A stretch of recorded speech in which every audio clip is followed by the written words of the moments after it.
want to welcome you all today to the Lincoln Partnership for Economic Development's annual breakfast. I'm Wendy Birdsall, and it's an honor to have you here today. This is the 14th year that we've gathered for an annual look at our economy. You know, it was 1 year ago today that we gathered in this very room to receive the Angelou report on Lincoln. And you know, it was 10 years, almost to the day, that had passed between that visit and his last one. And it is overwhelming to marvel at how much this community has changed between his visits to Lincoln. We should all be very proud of what we've accomplished.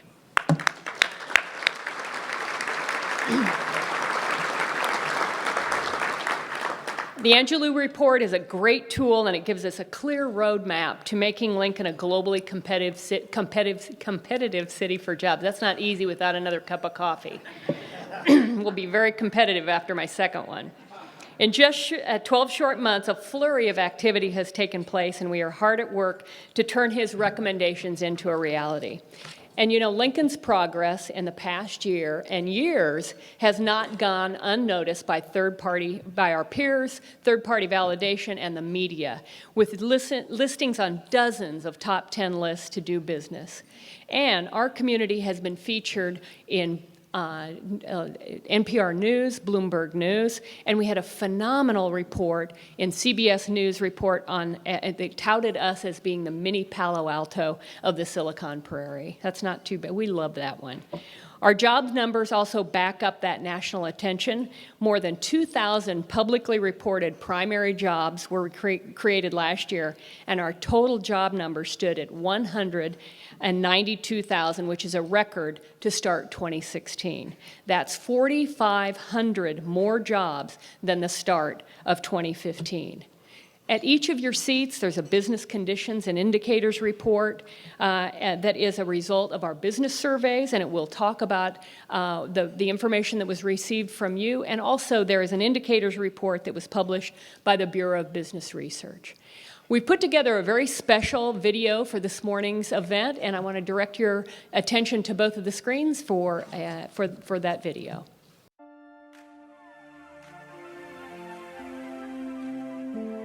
We live in the happiest city in America, different than anywhere else. There's no better time to be in Lincoln, Nebraska.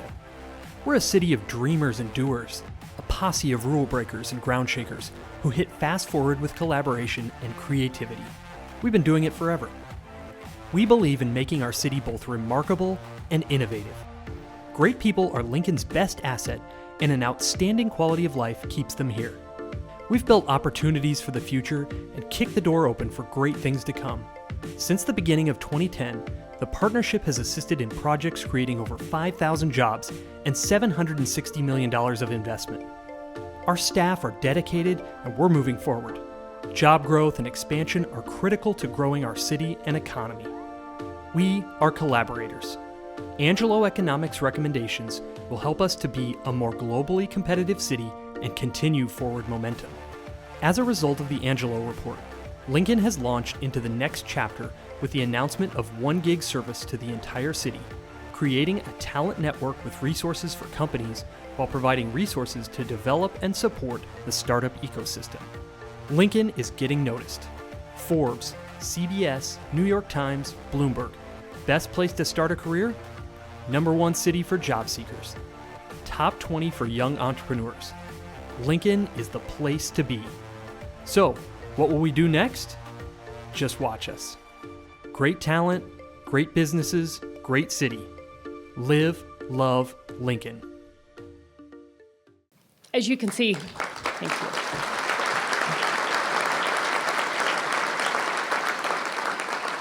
Well, Lincoln is clearly on the move, and I think you would all agree and can feel the movement in our community. I do want to take a moment to personally thank Tom Henning for his leadership over the past 4 years as the chairman of the Lincoln Partnership for Economic Development.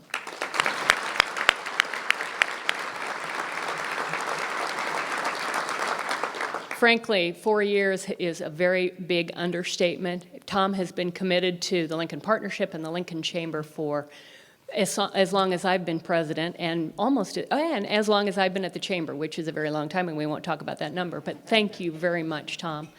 Our community success is a direct reflection of the work he's done and also a direct reflection of the work that's being done by everyone in this room. And for that, I want to say thank you to all of you. You should get some applause for that one.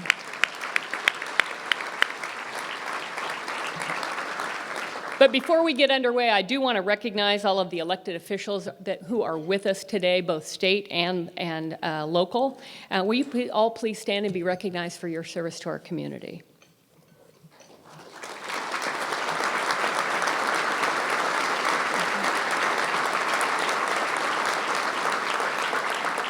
I would also like to thank the Board of Directors for the Lincoln Chamber Economic Development Corporation and the Steering Committee for the Lincoln Partnership for Economic Development for their contributions to the success of the partnership. Would you all please stand and be recognized?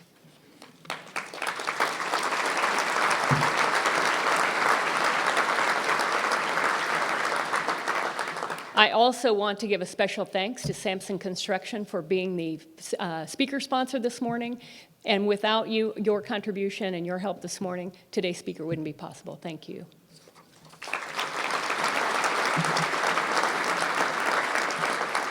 Well, it's an honor to have Governor Pete Ricketts with us today. The governor has really demonstrated time and time again that he is a business executive and is committed to bringing a business approach to improving state government's effectiveness and efficiency. He has repeatedly said his overarching goal is to grow our state's economy and expand opportunities for all Nebraskans, and I couldn't agree more with that philosophy. Please help me welcome Governor Pete Ricketts to the podium.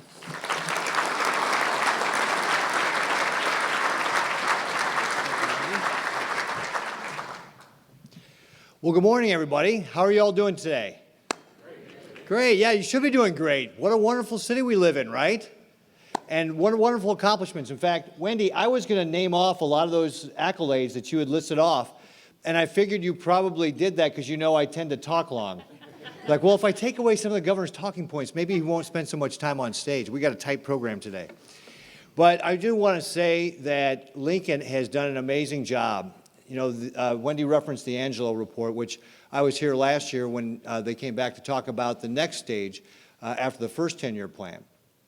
And Lincoln really is a model for how communities come together to be able to figure out ways to grow, ways to improve the quality of life in our city. And let me tell you, you know, Wendy was referencing some of the things with regard to the Silicon Prairie, and we think about companies like Huddle, which is working with Nelnet to build their new building over here, or Bulu Box, some of these companies that were highlighted in that CBS report. And when I talk to young people, the thing that they tell me that really makes that decision for them is that quality of life. And Lincoln has quality of life in spades. And so if we want to continue to have this mini Palo Alto on the Silicon Prairie, we've got to continue to focus on the things that are going to develop that quality of life. And I think that's one of the things that Lincoln has done so well. And that's why we're able to attract these young people and keep these young people. And that's why Lincoln is doing so well, why it is one of the best places to start a career, to find a tech job, to retire. We got both ends of the scales there. And why it is such a wonderful place. So congratulations to all of you for making that happen, for coming together over 10 years ago to put together that plan to develop this wonderful city. And I wanted you to know that we at the state will continue to be a good partner for you. That our role is not only to help facilitate this great quality of life you have here, but also make sure we're doing the things to allow companies to grow. And a lot of those things focus on how can we at the state become more business friendly? How can we treat you like our customers? And we're focused on that in all of our agencies. And I'll just share one story recently. We just did a press conference with Yahoo. In our Department of Economic Development, we have put our application processes for environmental permits online. We're one of only 4 states to have an end-to-end online process. And Yahoo was our first customer for these emergency engines that they had to get this permit for. And we were able to turn that permit around to them in a couple of days. And they told us in another state, which I won't mention, it's taken them over 8 months, and they're expecting to take another 8 months. They love being in Nebraska because they know that they can do business with the state. that we will help them accomplish their goals. And the more that we can do that and become customer-oriented, the more that companies can expand and will choose to site their businesses here in in Lincoln and in our state. And that's what we need to do, is develop that through all of our agencies, to make that customer-focused organization that understands that if we can make it easier for companies to expand, they'll create the jobs that allow us to keep our young people here. We're going to be doing that in all the areas that we touch, whether it's controlling our budget, and we cut the growth of government nearly in half. That's important for tax relief. Or making sure that we clear out the regulatory overhead or the regulatory burdens that people have, such as what we did with Yahoo. All those things are going to be important, but probably the single most important thing we have to focus on is workforce development. You know, as I talk to companies, the single biggest obstacle is making sure they have the right trained, skilled workforce. We've got great organizations like the University of Nebraska and Southeast Community College. We need to continue to focus on those, and that's what we'll do with regard to our Department of Economic Development. Courtney Detlinger, who was doing economic development in Norfolk, recently joined our team in January. And one of the things we're focused on is how do we make sure that we have that right trained, skilled workforce. We're going to be talking about a lot of these different issues later this summer. Mark your calendars, July 12th, here at the Cornhusker Hotel, we're going to do the first ever Governor's Summit on Economic Development. And we'll talk about issues such as workforce development, housing, and all the other things we need to do to make sure we continue to grow as a state. Because creating those opportunities, keeping our young people, and attracting people from around the country to come here is the top priority for my administration. I'm excited to be able to work with you on making sure we continue to have the best place in the world to live right here in Nebraska. As you all know, here in Lincoln, it doesn't happen by accident. It happens when you plan, when you come together and work hard for it. But we're going to be partners for you. And we're going to work hard to make sure we continue to have this wonderful place here in Nebraska. Thank you very much for what you do, for making this such a wonderful city, for helping to attract all this wonderful talent that we have here in Nebraska that helps us grow. We will continue to work together and continue to grow our state. So celebrate today, because you've done a wonderful job. There's more work ahead, but we can really take comfort in the fact that we have got the best place in the world right here in Nebraska. Thank you very much, and have a great day.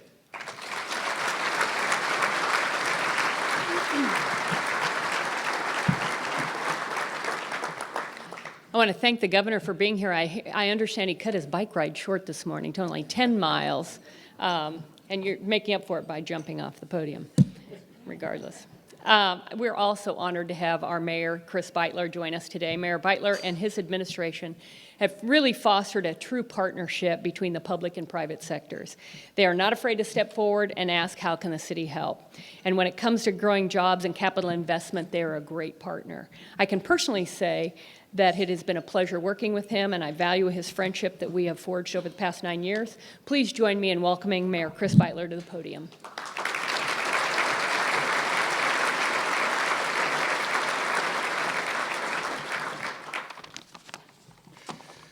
Wendy doesn't need more coffee. She needs steady, continuous bursts of economic development, and she's just fine every day. Want to welcome you all here. This is one of the great events of the year as far as I'm concerned, because it gives us an opportunity to sit back and look and celebrate a little bit the things that have been going on in the city and the things that are coming forward in the city. And so we're always glad, most of all, of course, to celebrate the very strong and continuing partnership between city government and all of the functioning economic development drivers in the city. I want to thank Governor Ricketts for being here, for his continuing interest and support of the city. All the elected officials, we continue in the area of economic development to work together very closely all the time. LPED members, investors, all of you who have taken a part in economic development for this city in one form or place or forum. We truly appreciate all that energy that is being put in to the well-being of the city. Most of all, I want to welcome Steve Shield to Lincoln today. We're glad to have you back. I think everybody in this room is aware that Shield Sporting Goods has expressed a level of extraordinary confidence in the city of Lincoln by at South Point building a new and larger store geared towards the attraction of regional trade business. The city has responded to that initiative by deploying for the very first time a financing technique that we've never used before to assist with parking at South Point. And so one more time, a great partnership has been formed by all of the entities in Lincoln to try to respond to that confidence that's been shown in our city. So thank you very much, Steve, for that, and for being here to talk about economic development more generally. As Wendy indicated, and I think this cannot bear too much, can bear a lot of repetition, at the core of all our business activity is the workforce. And this continues to be a leading advantage for business in this city, and at the same time, because of the numbers game, a challenge for the city.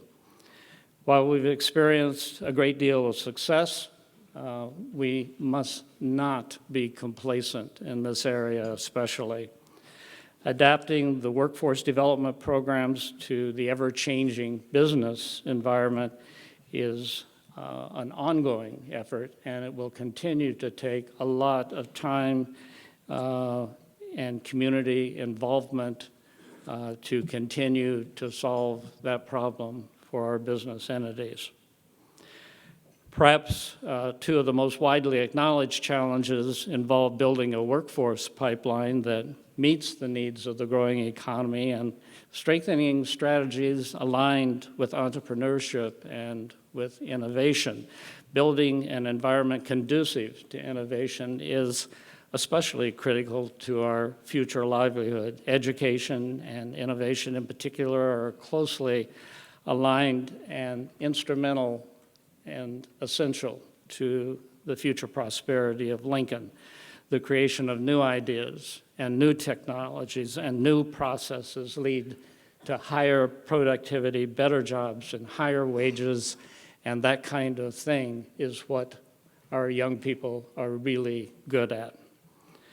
The good news is that over the last several years, we've seen remarkable progress on all these initiatives, and thanks to many of you in this room today, a great deal of work has been done to build the foundation that will ultimately have an enormous impact, and it is already having an enormous impact on the future well-being of our city. One of the primary ingredients of our success relates to our ability to forge those strong public-private partnerships, as I just described, and from the city side, you can be assured that we will continue to promote all of these joint efforts that have been so successful in our near past. But economic development, by its nature, must always be considered as a work in progress. In 2015, we unveiled Lincoln's Community Vision Plan. As you all know, the recommendations outlined in that plan create the platform necessary to position Lincoln as an internationally respected, globally competitive city. The strategies have been vetted and refined, and now is the time for us to put our energy forward, to put our best foot forward, to implement these recommendations and the agenda that we have set forth for ourselves to achieve outcomes that will ensure our prosperity for many, many years to come. Achieving our goals will require all the collective participation that we can muster. I believe this quote from Henry Ford sums it all up pretty nicely. Coming together is a beginning. Keeping together is progress. Working together is success. If everyone is moving forward together, then success will take care of itself. Thank you very much.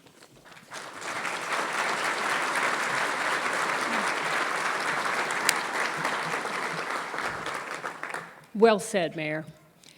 We will now enjoy breakfast, and we'll be back with our program. I want to recognize Wendy, Pat, and all the staff of the Chamber and the partnership. They are timeless workers for our community. Having had the pleasure to work with them the last 4 years and see firsthand all the good work they do for us, please stand and let us recognize you, please.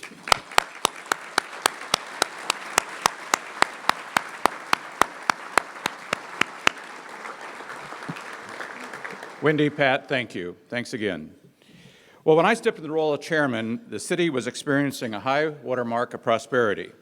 Pinnacle Bank Arena was proving to be everything we hoped it would be and more. Innovation Campus, Antelope Valley redevelopment, and a number of other community projects were coming online. We felt we had to capitalize on this momentum and set our sights on enjoying today's prosperity, but asking the critical question, what's next for Lincoln? So we again engaged Angelou Economics. Angelou said he was going to provide us a plan to become a globally competitive city, and that's what he and his colleagues provided.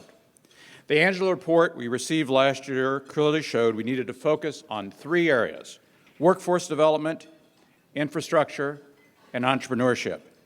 The partnership took the report and began by adding a position dedicated to coordinating workforce recruitment and retention among business and educational institutions throughout the area. We formed several task forces to look at how we should translate the recommendations into real-world actions. As Wendy said, in just a short 12 months, we've already witnessed the formation of a human resources professional group that is currently meeting to share best strategies for recruiting talent to Lincoln. A second group is working on ways to capitalize on the capabilities of the community's new 1 gigabit fiber network. And there are efforts underway to combine the city's vibrant music, arts, technology, and startup scene into a regional event designed to showcase Lincoln as a great place to live and to do business. Now, there's still much more to come. For a full report on the progress being made or to view the full Angelou report, you can go to the partnership website, selectlincoln.org. What's next? The web address is also listed on the program at your table. Well, it's now my great pleasure to introduce our keynote speaker for our breakfast today, Steve Shield. Steve was born and raised in Fargo, North Dakota. He's an Army veteran who served from 1969 to 1971 in the service. Steve then joined Shields in 1972 and managed stores in Fargo, Moorhead, and Sioux Falls before taking over as president, CEO, and chairman in 1989. He currently serves as chairman of the board for Shields with over 7,000 associates and 26 stores in 11 states. The company currently operates the 12th largest sporting goods operation in America, with their headquarters located in Fargo. Now, I've been a long-time personal customer of Shields, and Steve, I need to tell you why I love shopping at Shields is the enthusiasm and knowledge of the Shields associates. Now, I recently went to the South Point store to buy some updated fishing equipment to take my grandson fishing. It was my good fortune to be served by fishing shop manager Andrew Morris. Talk about someone who loves fishing. He knew everything about fishing. Andrew was phenomenal. Not only did he recommend awesome equipment, but he totally rigged everything up for me while we were in the store and offered advice on technique. A wonderful shopping experience. $320 later, we were off to a great fishing experience. So please help me and welcome Steve to the podium today. Steve.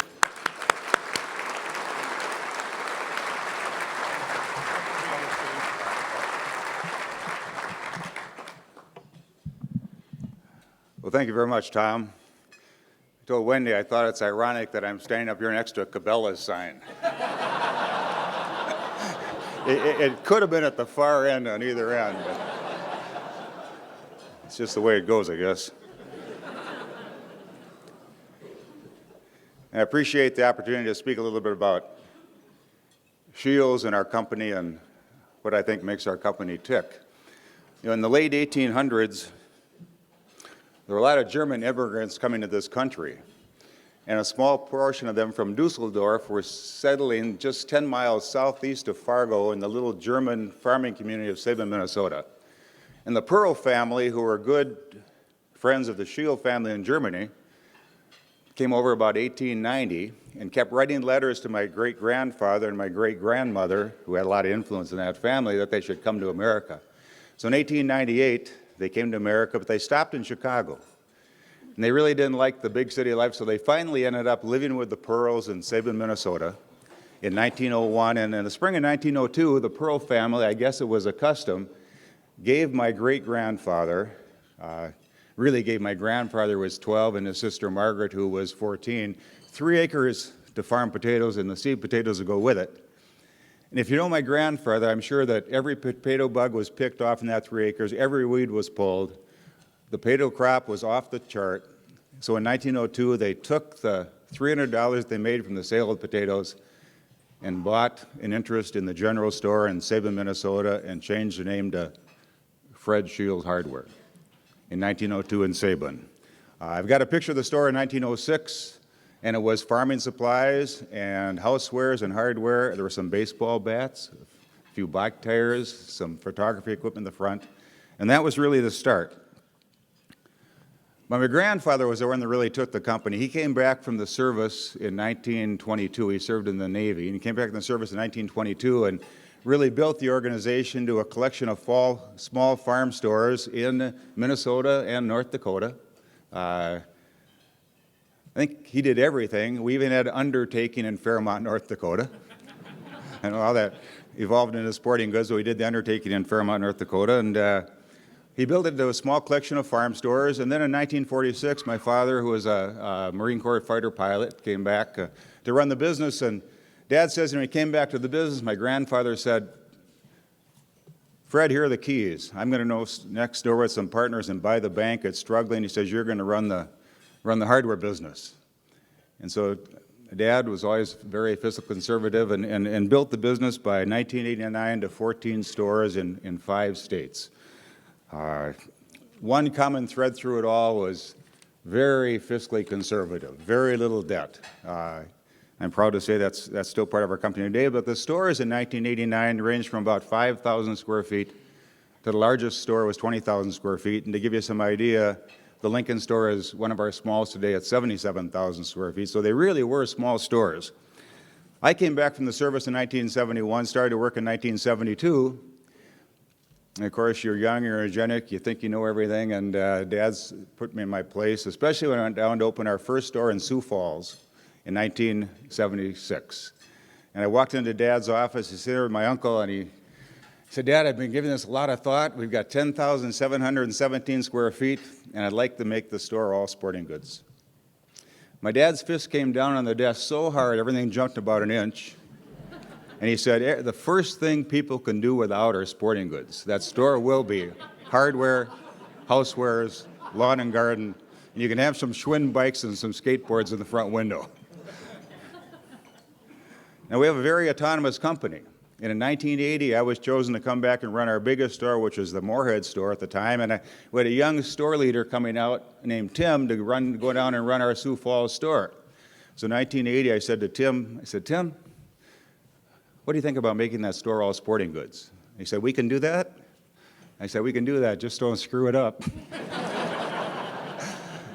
So over the next year, we ran going out of business sale, and we got out of the hardware, the lawn and garden, the housewares, and we made this store 10,717 square feet of sporting goods, and the rest of the company could not keep up. And pretty soon, sporting goods dominated St. Cloud, Waterloo, Iowa. But between 1980 and 1989, because of inflation interest rates, we did not build another store. I basically took over the company in 1980 and was responsible for our first store in Grand Forks, North Dakota, and it was 30,000 square feet, and it was all sporting goods. And I looked across that store when we opened. I said, "How are we going to fill this thing up?" About a year later, it was too small. So we built 40,000 square feet in Sioux Falls in 1991. Then we built 50,000 square feet in Eau Claire in 1994. We're slow learners. And then in 1996, we built 60,000 square feet in Fargo, and I remember walking in the Fargo store with one of my partners at the time and saying, wow. I said, I can't wait to see what we do in this store in business. In about a year, it was too small. So we're negotiating with General Growth, who was the largest shopping center developer in the time in Iowa City, Iowa, University of Iowa. And we had a 60,000 square foot footprint that basically I'd signed on to lease the ground to build a building. But Pat Gallion was building sporting goods stores in Indianapolis, and he had expanded to Minneapolis, and I went down to visit one of his stores in Minneapolis with 2 levels. And it was the traditional sporting goods on the lower level, hunting and fishing on the upper level, and I stand there with one of my partners said, you know, we can do this in Iowa City. And he said, yes, and we can do it better than they're doing it. So we went back to our board, and he was an architecture major at North Dakota State University, built a little cardboard cutout for our board of a 2-level store, and we presented to the board, and they said, let's try it. So the store was under construction in 1997, 100,000 square feet, because 60,000, you take out the atrium, you end up with a 100,000 square foot store. And the dean of the business school at the University of Iowa wrote a full-page article with pictures of the store under construction on how a 100,000 square foot sporting goods store could never make it. What does the dean of the business school know that I don't know? It opened in 1998, and within about a year, we figured it was too small. The return on investment was just outstanding. So we built 120,000 square feet in Appleton, Wisconsin, and St. Cloud, Minnesota. Then we built 160,000, then 170,000 in Omaha and Des Moines. And then I think really, then the break came for our company. I'd been studying Cabela's. Up at this time, we'd really been just a retail company selling stuff. You come in, buy a can of tennis balls, you come in, buy $320 worth of fishing equipment, and you leave. And I'd been ignoring the fact that the experience can be something special for a family. I sit at my desk in 2004, and I got a call from Governor Jim Givens in Nevada, and Mayor Gino Sparks, Gino Martini, the city of Sparks, Nevada, and they said, Steve, we've been studying retail companies all across the United States. We've just returned from your stores in Omaha and Des Moines, and we would like to have you build the world's largest sporting goods store in Sparks, Nevada. And I said, where's Sparks, Nevada? And they said, well, it's this affluent suburb in Reno. And what our goal is to have California, Oregon residents come across the border and spend their tax dollars, sales tax, their dollars in Nevada and generate sales tax. And I said, well, we really have no interest. And they said, well, we have an open checkbook. We'd like to come up and visit you. I said, well, you have an open checkbook. Here's how you get to Fargo. And when you're running a company and you have this vision for your stores, there are things you'd like to do, but you just can't do them because you go to the banker and they say, no. I had all these things. So I said, I think we can do that. They came up and said, our biggest store is 170,000 square feet. How about if we build in 200,000? And remember, Gino Martini, the mayor, looked at me and he said, how about 300,000? I said, how big's your checkbook? He says, and then I said, well, I mentioned a few amenities and a few things I've been thinking about. And he says, well, dream a little bigger. And of course, this was before 2007, 2008. So I dreamed a little bit bigger, and we ended up building a 300,000 square foot store in Reno, the world's largest sporting goods store. Extremely expensive to build. The economy was off the charts. Nevada was rolling along. We opened on September 26, 2008. Guess where the economy was the worst in the nation? Nevada. Sales were 30% below projections. I'm usually within 3 or 4% with our history, 30% below, but we learned an awful lot. And we're using that as we build our new stores now in Springfield, Illinois, and in Overland Park, Kansas, and now in northern Colorado. Incidentally, we're proud to have the Samson Company build most of our stores. They've been an excellent partner over the years.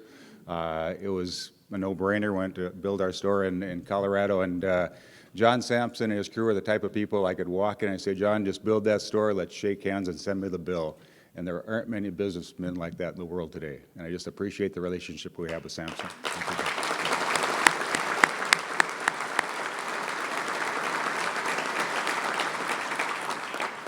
We just announced a flagship store, a partnership with Warren Buffett and Nebraska Furniture Mart in Dallas.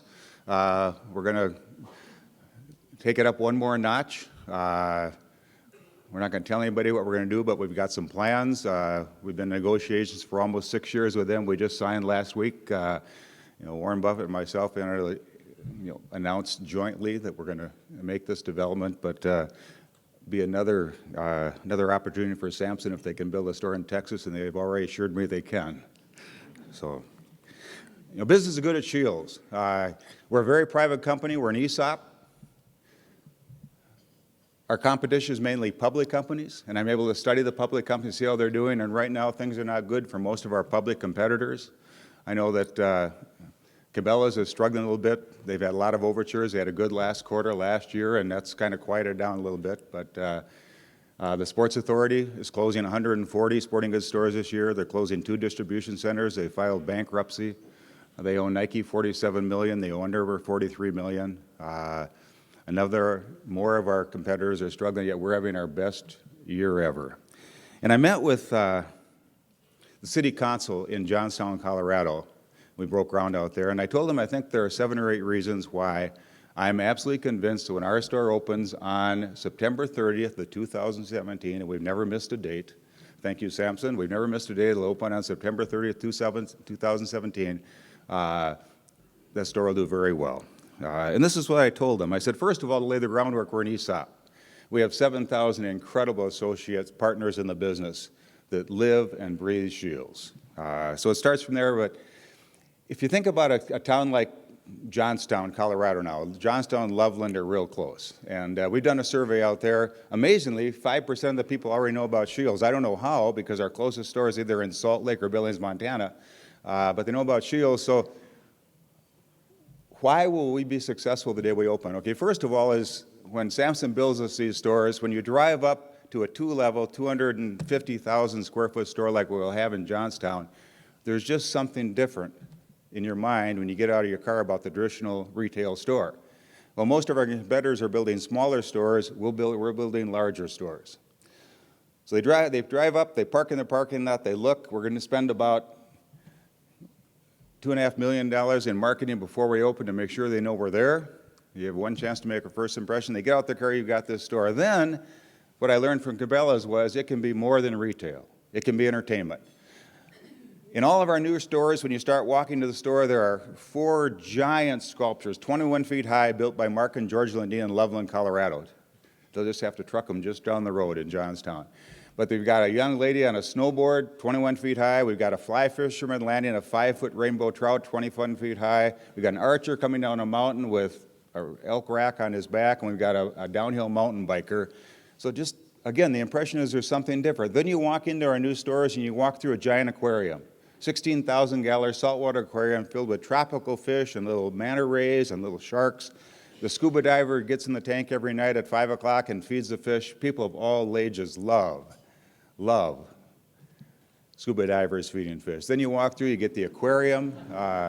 We've got world-class restaurants now in our stores. We've got shooting galleries. We've got little mini bowling alleys. You can't do this in 77,000 square foot store like we built in Lincoln. But we just take it to another level, and we like to think that it's kind of a Disneyland of sporting goods. We've got cameras throughout the store, and we can track customers, how long they're in our store. And in our smaller stores, we don't have these attractions. The customers in the store, Friday, Saturday, and Sunday, is about 21 minutes on the average.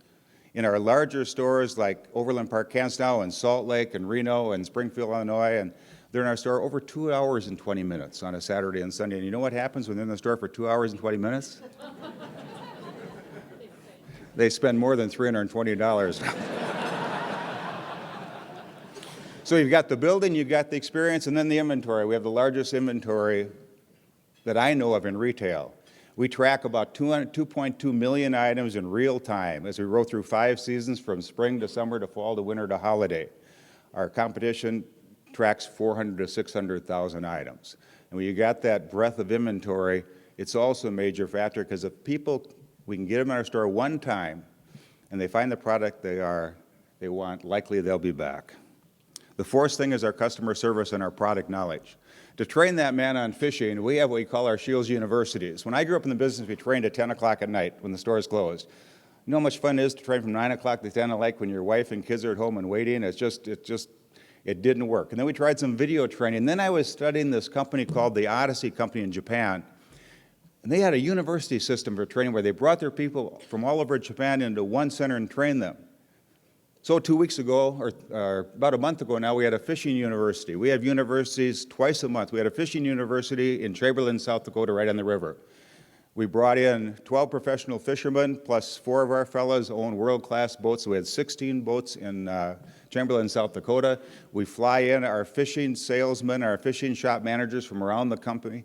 We test them on Monday morning, the exact same test they're going to get on Friday. Then for 1 week, we pay them for 8 to 10 hours a day to fish and learn about fishing. So when you come in, they can tell you how that rod works, how that reel works, how that locator works. Then we test them on Friday when they leave. If they score 95% or above on that test, they can talk to you about fishing. If they don't score 95, they got to study that test and pass that test before they can talk to you on fishing. And this goes on week after week, month after month, from Sioux Falls to Lanesboro, Minnesota, to Chamberlain to Fargo, where we hold these universities. And the companies love it. We have a bike university, truck comes in, Specialized comes in, Scott comes in, Marin comes in, they all come in, and for 1 week, our people just tear apart. These are the salesmen, not the mechanics. They tear apart the bikes. They ride every bike. And when you come in, they know about bikes. So it's our product knowledge and our customer service, I think, that help supplement our inventory. And then we have a philosophy that connects us with the communities that we give back. We give back 5% of our profit to the local community every year. Last year we gave back over 10% of our profits to local communities. And that really ties you in. We're usually the #1 business when it comes to supporting the United Way, both in volunteer hours and financially. It's part of our culture. We're very proud of that. But most importantly, it's our leadership. Our leadership and our leadership training separates us from the competition.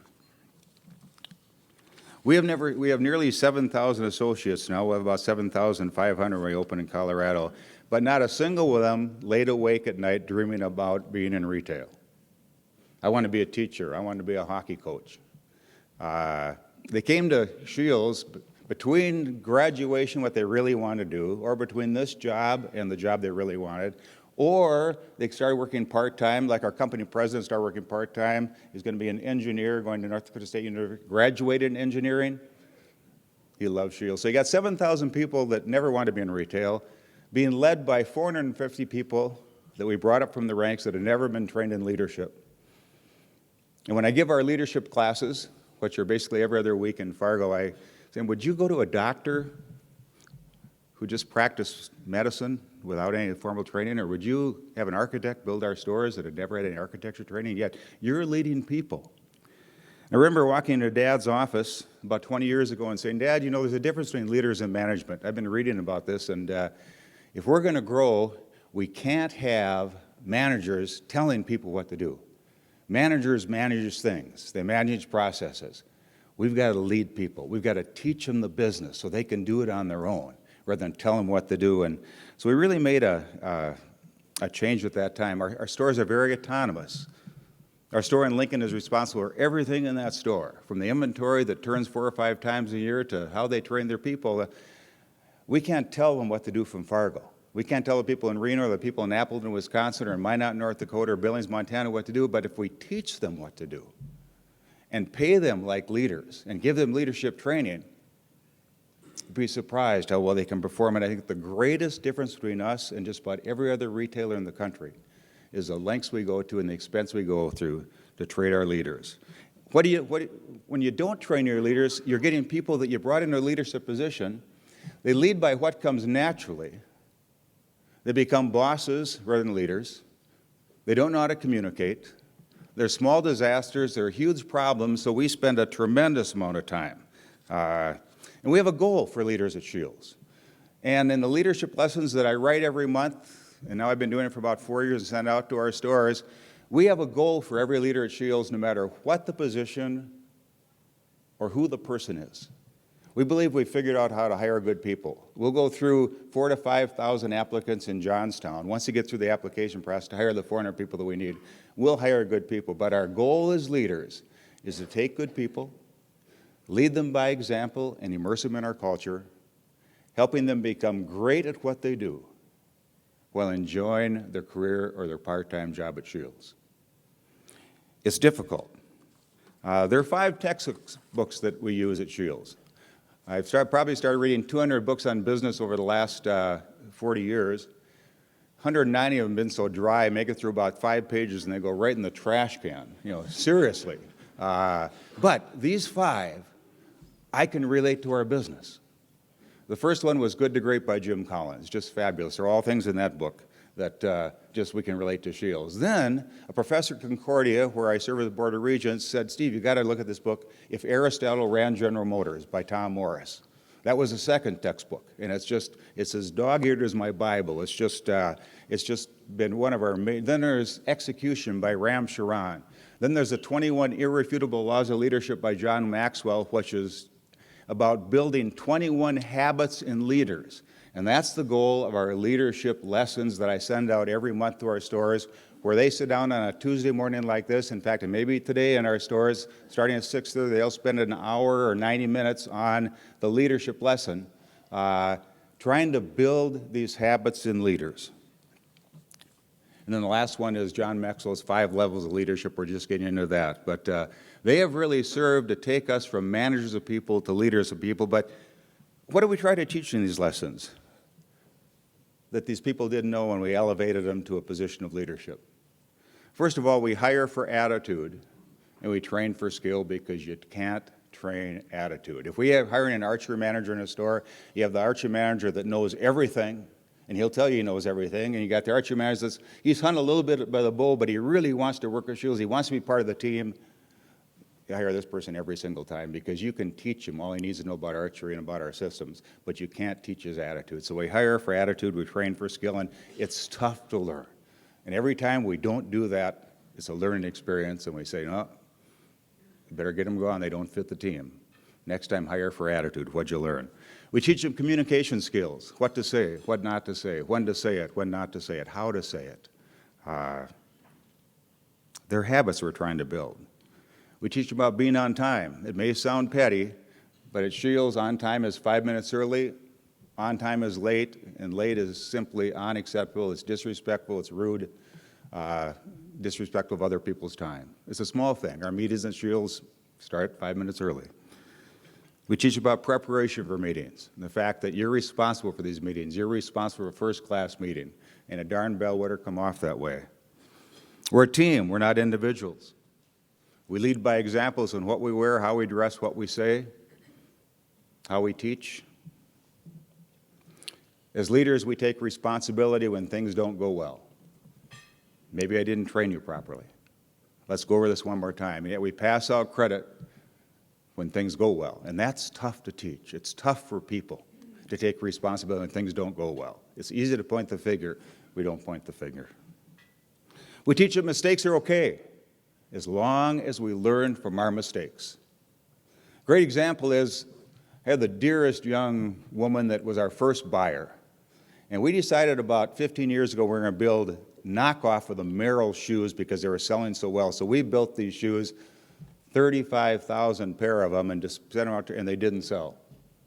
And I walked into our buying office one day, and dear Chris, tears are running down our cheeks. I said, Chris, what's the matter? I said, oh, Jan Hook just called from the Eau Claire store, and he told me what I could do with those shoes. I said, Chris, I said, next time he calls, just pass him through to my office. So I walked down, I sat down at my desk, and I thought, okay, we've made a mistake. How can we learn from this? So I grabbed my Diet Coke, that's what I drink, and I walked back into the buying offices, and you look right down the hall in our buying office, you can't see anything, but all the offices are off to the side. And so I whistled, and I can whistle pretty loud, and all the heads came out. This had never happened before. And I said, bring your Mountain Dew, bring your coffee, bring your Diet Cokes. We're going to have a little campfire up here. And slowly they started to trickle up to the front because this had never happened before. And I said, okay, who's responsible for those ugly shoes? Chris. Bless her heart, she says, I am. I led the charge. I said, what did we learn, Chris? She said, I learned we don't build shoes. We sell good brand. I said, good, let's all toast Chris. We all toast Chris. I said, who else helped Chris? John Carlson. Now he's replaced Chris, our head buyer. Chris retired. I wrote her a check for $2.7 million for ESOP, and she's happily living now. And so John said, I helped Chris design those shoes. I said, what did we learn, John? He said, I learned we don't build shoes, we sell. Let's all toast John. Well, the back, there's this gal named Tammy. Tammy didn't really ever take responsibility for hiring. Nobody liked her in the office. We should have got rid of her before. Tammy said, I helped build, she thought this was a good thing. She said, I helped build those shoes. I said, let's toast Tammy. No one wanted to toast Tammy, but we all toasted Tammy. Tammy no longer works there, but we learned from that mistake and we move on. But that's our philosophy at Shields. When we make mistakes, we don't point fingers, say, okay, what we learn and we work on. We move on from that. We learn that we're responsible for the careers of those we lead. We're responsible. We hired a fishing manager. Our goal is to make him, number one, we want him to stay with us long term if he's good. We want him to make $60,000 a year after the first couple of years plus benefits. We want him to retire as part of our ESOP. It's our responsibility to make him good as what, and that's our job as leaders. We want to lead him so he enjoys his career, which means getting to know him, not just what he does. We want to know if he plays softball on Wednesday nights so we can have Wednesday nights off. We want to know his family's name. If I'm his leader, I should know his spouse's name, his girlfriend's name, his kids' names, his anniversary. It's just part of helping them know their jobs when you can talk about that on Monday morning for 5 or 10 minutes before getting into, okay, now let's get into the business part of the business. A lot of things these leaders never learned. If we have about 25 of our assistant store leaders in class every week, and one thing I ask them is, how many of you took a formal leadership class for 8 hours, minimum 8 hours before you came to work for Shields? Not a single hand goes up. And so we start from the scratch. Again, it's all about building habits. We teach we're fair, there are no favorites, and we're honest 100% of the time. And our leaderships understand that trust and respect are earned. They don't come with any leadership title. You know, things are going very well at Shields. Very little debt. I sleep really well at night. In fact, I had bankers from Omaha who were up in Shields a few years ago, and they were interviewing us because they were thinking about consolidating all our banking loans, and they asked, what keeps you up at night? And I said, I sleep like a baby, nothing. They said, there must be something that keeps you up. I said, no. They said, what are you concerned about? I said, I'm concerned that 16% of our cashiers don't say thank you with a smile, but that's better than the 18% it was last year when we did our mystery shopping. So things are going well. I'm blessed. I'm blessed. For 45 years in the business now, I've been surrounded by just absolutely incredible people that make my job easy, and I walk through our corporate office and office space each day just in awe of the job they do, and every monthly when I get our P&L, I look at it and say, wow, we got a good thing going. I like to say 7,000 retail people, or 7,000 people that ended up as lowly retailers, but the business is good. But I would put them up against the best retailers in the world, and they would do more than hold their own. They would excel. Thank you very much.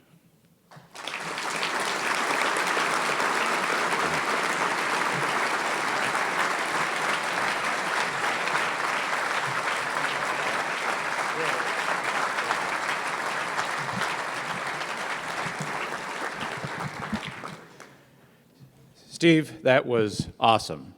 Thank you. Boy, did we think we're all going to come to breakfast this morning and get these kind of lessons in management? Steve, I took a whole bunch of notes, so send us your fee, will you? Well, hey, this has been a great morning. Thanks, everyone, for attending. We really appreciated having Steve Shield here, and we appreciate all that Shields does for our community. And with that, we're adjourned. Thank you.